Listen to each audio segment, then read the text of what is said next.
Alright, guys. In the realm of big tech giant CEOs that the left doesn't like, Mark Zuckerberg is not a guy who is typically talked about. I think in large part, despite, the fact the internet has made fun of him for a long time, he's always gotten some licks, don't get me wrong. He's always been seen as almost an opposition to Elon Musk. Notably, when that whole boxing thing happened where, Elon Musk challenged him to box, and then Mark Zuckerberg was like, okay, let's do it. And then Elon Musk was like, why won't he agree to box me? And his fans were like, yep, no, he won't agree to box him. And Zuckerberg's like, no, time and place, man. Tell me when. And Elon Musk is just like, man, he won't respond. He won't tell me when he wants to box. And his fans are like, yeah, man, he's such a coward. Why won't he respond?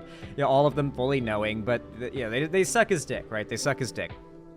Anyway, Zuckerberg is himself a whole can of worms that I'd like to open today, though. Now, for a little bit of history, Facebook was started in part by Mark Zuckerberg. It is one of the biggest social media platforms in the world. At one point, it was the biggest. And for those that don't know, it originally started as a hot or not and stalking app, basically, for his college. It started out and it was for his buddies and dudes to join it and to post photos of women that went to the college, many without their consent, like creep shots type shit, and then to upload it to the site, and then for the other dudes at the college to vote hot or not on it, basically. Left swipe, right swipe type thing. Really disgusting shit, and kind of surprising how that's the start of one of the biggest platforms in the world of the internet, right? Well, that's where it started. And the fact that Mark Zuckerberg would do such a thing kind of gives you a good idea of what kind of dude he is, right? And he's certainly not changed when you consider the fact that Facebook has been one of the most ardent suppliers of misinfo, even after the purchase of Twitter by Elon Musk. Even though Twitter has gotten really bad and it's so chock full of AI stuff, I genuinely don't know if it is worse than Facebook. The community notes feature typically catches a lot of the worst misinfo that gets the most attention, so that's just a feature that I don't think Facebook even has. But Facebook, oh my god, that's the site where all of the most crazy anti-vaxxers have always posted. The flat earthers, the right-wingers, hell, Trump's movement practically started on Facebook before it even took off on 4chan. Let's be real. Most of that movement has always been on Facebook. Those accounts with the, truck photos with sunglasses on. And now it's just constant AI slop. I don't know if you guys have seen, the AI slop accounts on Twitter that post images from Facebook posts that are just these god-awful, horrible AI posts with thousands and thousands of likes, all because they have some, horribly AI-generated image of Jesus in them. And it just looks terrible. Facebook has gotten really bad. And when it comes to conspiracies and misinfo, it's gotten particularly bad. In fact, during COVID, it got so bad that the White House had to request Facebook to take down a bunch of posts that were just outright spreading dangerous misinformation about the virus. Same goes for when the Hunter Biden laptop stuff was happening and people were posting revenge porn of Hunter Biden, which is a crime. The White House requested these social media platforms to take action against the revenge porn being posted. You can post the other stuff involved, the whole claims about him, I don't even working with China to get ahead. They've dropped all this shit by this point because Biden's not running anymore, so none of them care about this at all. But yeah, that when they pretended to believe in this stuff, it was a big deal, right? And so they pushed the Hunter Biden laptop thing. The White House requested them to suppress the revenge porn of Hunter Biden that was getting shared around. And to be fair, Facebook did act on this. They did act against the COVID-19 misinfo and at least most of the COVID-19 misinfo and most of the revenge porn against Hunter Biden. However, following this, about a week ago, Mark Zuckerberg came out and said something that I think is going to make y'all reconsider where you rank him on your list of most hated wealthy people in America. Prepare yourselves for an enraging statement from Mark.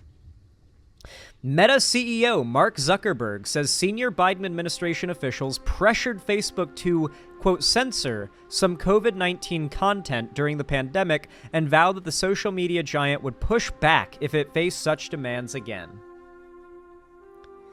In a letter to Representative Jim Jordan, the Republican chair of the House Judiciary Committee, by the way, Zuckerberg alleges that the officials, including those from the White House, quote, repeatedly pressured Facebook for months to take down, quote, certain COVID-19 content, including humor and satire. The officials, quote, expressed a lot of frustration when the company didn't agree, he said in the letter. Quote, I believe the government pressure was wrong, and I regret that we were not more outspoken about it, Zuckerberg wrote in the letter dated August 26th and posted on the committee's Facebook page and to its account on X. The letter is the latest repudiation by Zuckerberg of efforts to target misinformation around the coronavirus pandemic during and after the 2020 presidential election, particularly as allegations have emerged that some posts were deleted or restricted wrongly. Quote, I would also think we made some choices that, with the benefit of hindsight and new information, we wouldn't make today, he said, without elaborating. Quote, we're ready to push back if something like this happens again. He literally comes out saying we're ready to push back if something like this happens again, in reference to the government requesting that A, illegal, and B, harmful misinformation content gets taken down. They're ready to push back if it ever happens again, guys. Not against the harmful misinfo or the revenge porn, which is illegal, but against the government requesting it be taken down or censored. In response, the White House said in a statement that when confronted with a deadly pandemic, this administration encouraged responsible actions to protect public health and safety. Our position has been clear and consistent. We believe tech companies and other private actors should take into account the effects their actions have on the American people, while making independent choices about the information they present. Experts warn this year's U.S. election could be swamped with misinformation on social media, with the proliferation of artificial intelligence and other tools to produce false news stories and content that could mislead voters. Facebook in early 2021 appended what Zuckerberg calls labels with credible information to posts about COVID-19 vaccines. Okay, so they do have kind of a community notes feature, but not really. Doesn't like debunk a specific claim in a specific post. It's just like with YouTube, where if you make a video about COVID and it detects that it's about COVID, they just attach a little like, here's the first 4 sentences from the Wikipedia page on COVID little thing there. You know what I mean? Nothing all that substantial. Facebook in early 2021 appended what Zuckerberg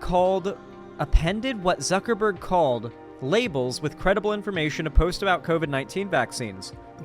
That's after it moved in April 2020, just as the virus had led to global shutdowns and radical changes in everyday life, to warn users who shared misinformation about COVID-19. Conservatives have long derided Facebook and other major tech companies as favoring liberal priorities and accusing them of censorship. Zuckerberg has tried to change the company's perception on the right, going on podcaster Joe Rogan's show in 2022 and complimenting Republican nominee Donald Trump's response to an assassination attempt as badass. He sent Monday's letter to the House Judiciary Committee, whose chairman, Jordan, is a longtime Trump ally.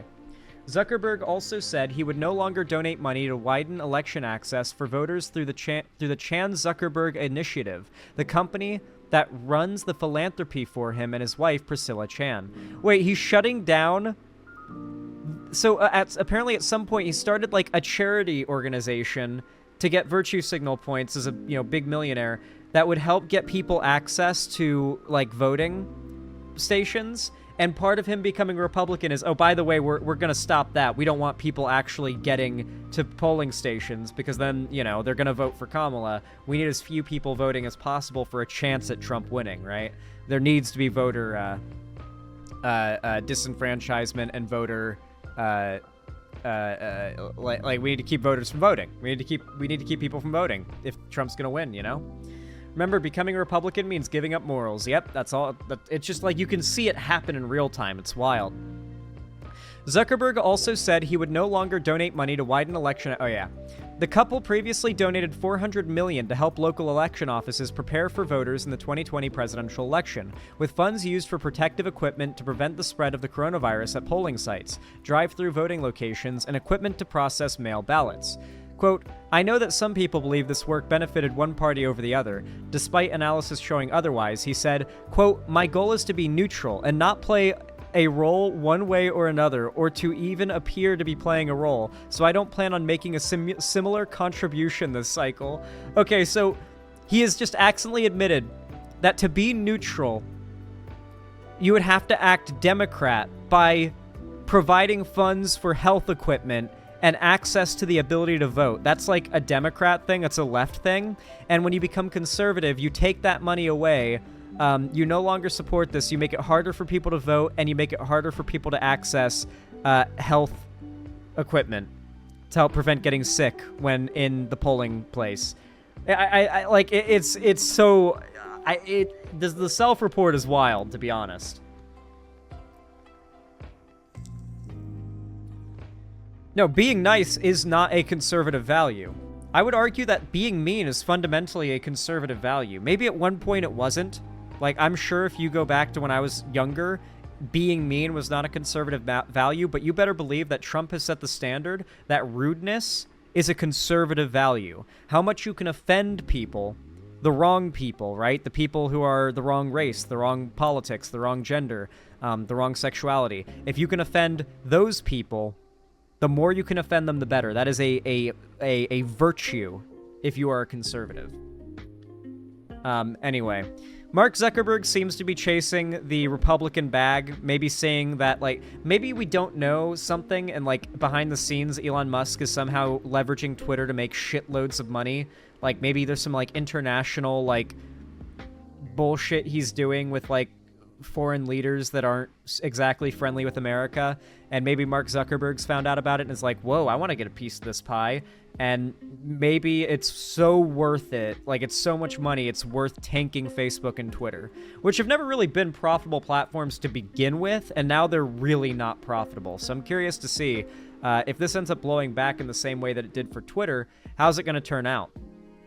Then again, though, conservatives are, like, the conservatives that are into this kind of platform are terminally online and they post nonstop. They might whale out and end up being the biggest supporters of Twitter and Facebook. Twitter and Facebook might be able to survive on 1/10 of the audience because that audience is 11 times more dedicated to using Twitter than most of the people that were on the platform before were, or in this case, Facebook, right? So maybe that's what they recognize, and that's why they're heading in this direction. They want more sycophantic users, not more users. That could be the era of the internet we're heading towards. Who knows? That could be the new meta. I don't know. I'm not a tech billionaire. I don't have the charts or the data that they have, but that seems to be the way they're going. There's got to be some sort of financial incentive at the end of the tunnel here. Could be as simple as Republicans in power means billionaires get to hold on to more of their money. Could be something more insidious. Who knows? Let's keep an eye on this story. I hope you guys enjoyed. If you did, and you felt you learned anything or you felt entertained, consider dropping a like. That little thumbs up button, when you hit it, basically forces YouTube to push my content out in the algorithm to more people who haven't seen my stuff before. So it really helps a lot, and it's totally free. So thank you to everybody who does that. Also consider commenting down below for a very much the same effect, or even like doubling up on the effect of liking and commenting.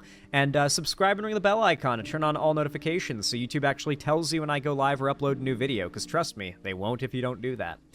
And of course, consider if you want to see me on other platforms, you can follow my social medias down below in the description and join my official fan Discord. It's totally free to join, of course, and I also host game events, call-in streams, and watch parties there almost every week. On top of that, I announce all my new uploads and streams there, so even if YouTube bugs out, you'll know that my website, or not my website, my Discord is a guaranteed place to get notified when I'm active.